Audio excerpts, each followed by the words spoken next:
can be a situation where there can be third reference also, because all these infrastructure projects, these construction contracts, they generally they involve 3 years, 4 years, 5 years, or where the cases of operation and maintenance are involved, it may go up to 10 years or 15 years also.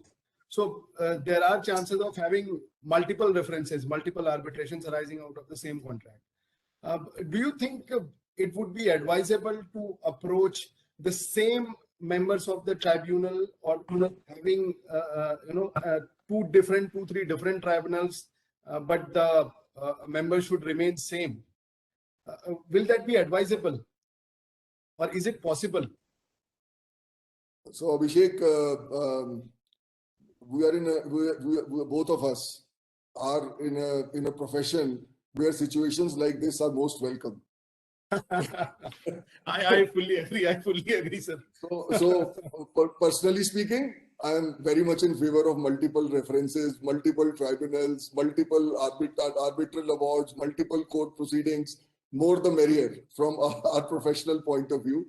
But yes, on a serious note, I think it is more of a practical thing that one has to keep in mind.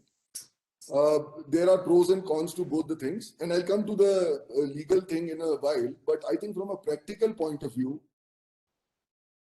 at times people think that it is not advisable to put all their eggs in the same basket.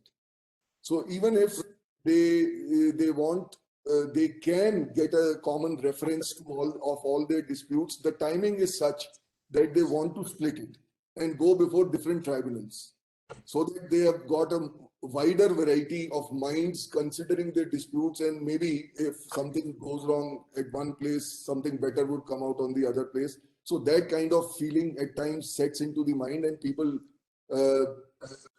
deliberately try to get multiple references, and which is very much permissible in law. There is no bar against multiple references. Of course, there are certain parameters that have to be met about res judicata and all those things. I'm not getting into all that.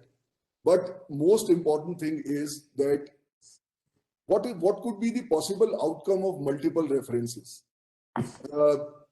Multiple references before different arbitral tribunals could result in different reasoning and different results. So even if you have got a good case before one tribunal, the other tribunal may not find it to be a good case and go against you. I'm reminded of this judgment where one of my clients, I would say I was not part of that, but one of my clients, Gammon India, there was a contract for construction of highways with NHAI regarding some highway in Odisha, where at different stages, 3 different references were made to arbitration because sets of disputes were different and they arose at different points of time. So there were three references, 3 arbitral proceedings, and 3 different awards. Now, 2 of these awards came to a logical conclusion after Section 34 and all that was settled. In the third award, a defense was taken that other 2 tribunals have come to a conclusion in this manner, so please follow it. The court simply refused to do that, and the court said that a tribunal, whenever is passing an award, is only concerned at that point of time at what are the facts and evidence which is before it, and it will decide according to that. It will not be influenced by the awards which have been passed earlier.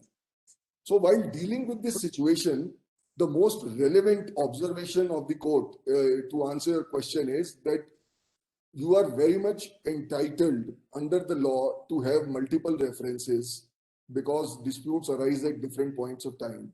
But it is desirable from a legal point of view that multiple references should be avoided because it goes against the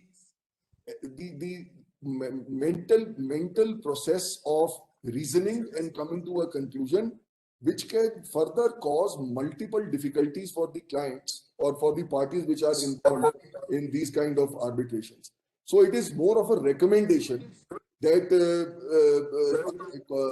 disputes or claims arising out of the same contract should go before the same people who are dealing with the similar disputes because of the possibility of overlapping issues and other things that have to be considered by the tribunals. So it's a recommendation, but legally, definitely it is permissible.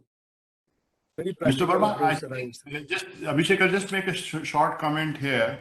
I feel like forum shopping, where the courts frown upon or do not approve of, this is also something in the act one needs to really consider seriously, because one party definitely is shopping around to see where they can get a favorable order, and often different claims overlap each other, and the net result could be that you may have multiple awards on this same issue which could like contradict each other, and then it's a bigger mess for at least one of the parties.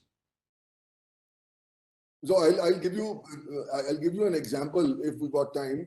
In one of the recent cases, I was arguing in one of the earlier awards that were passed out of the same contract, the tribunal held the termination of the contract as illegal.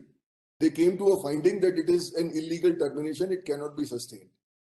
The second reference dealt with claims for damages arising out of this termination. And the question had to be considered by the second tribunal whether the termination of the contract was legal or sustainable or not.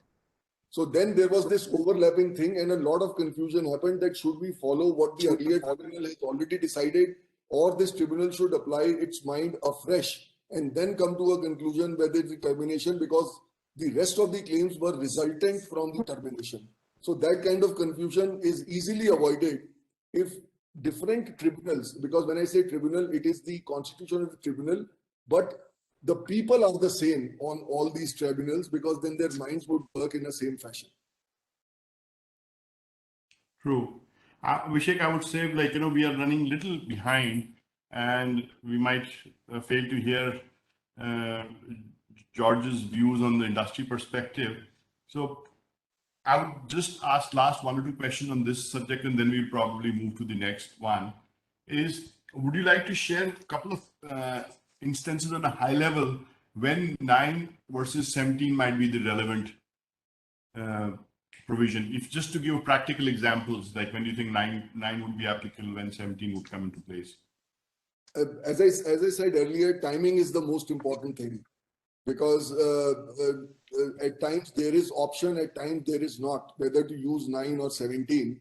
So first consideration would be the timing as to when you want to seek an interim order. The second would be, and very important, if any orders are required against third parties, then obviously a court's order would be more preferable or possible as compared to a tribunal's order. There could be a lot of instances. I'm not getting into all those things because we all know injunctions for bank guarantees, injunctions for status quo, freezing of assets, securing the amounts that may be in the hands of third parties. So the instances could be many. If we start doing that, we'll need another couple of webinars like this.